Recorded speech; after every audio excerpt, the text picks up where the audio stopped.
Siapa sih yang suka diawasin terus-terusan? Yang jadi anaknya mama-mama protektif pasti tahu sedikit rasanya. Kalau mau pergi pasti ditanya, mau kemana, sampai jam berapa, di sana ngapain, pulangnya gimana, siapa yang nganterin, jangan pulang malam-malam ya. Gerah gak sih? Apalagi coba kita bayangin, setiap kali kita browsing di internet, selalu aja ada orang yang mantau apa aja yang kita google. Facebook siapa yang kita lihat, barang online apa aja yang kita beli, barang bajakan apa aja yang kita download, dan video apa aja yang kita tonton. Bayangin kalau ada orang-orang yang ngawasin kita lewat CCTV 24 jam per 7 hari. Kita pasti paranoid abis. Karena ada hal-hal yang kita nggak mau orang lain tahu. Hal-hal yang memalukan dan juga hal-hal yang kita tahu salah.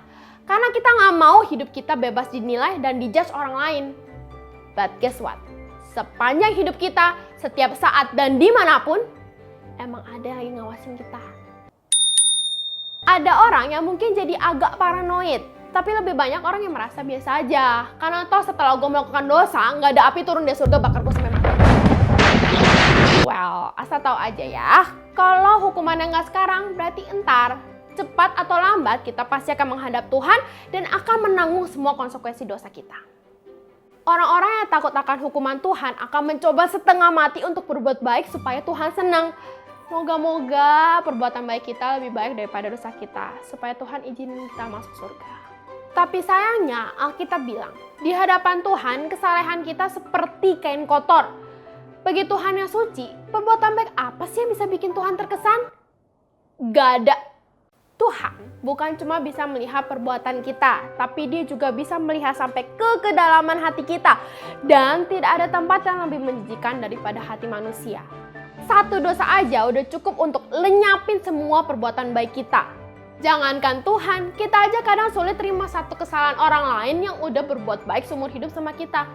Mana ada cewek yang bilang, pacar gue baik banget loh, jadi gak apa-apa deh dia selingkuh sekali sama cewek lain. Gila kali.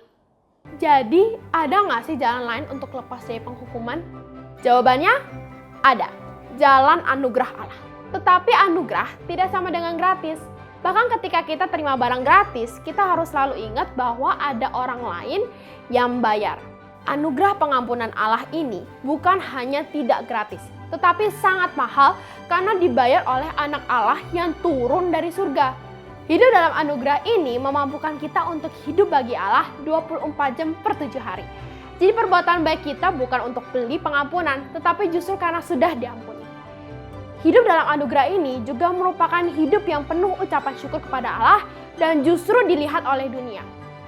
Kalau emang hidup untuk dilihat orang, diawasin, apa masalahnya?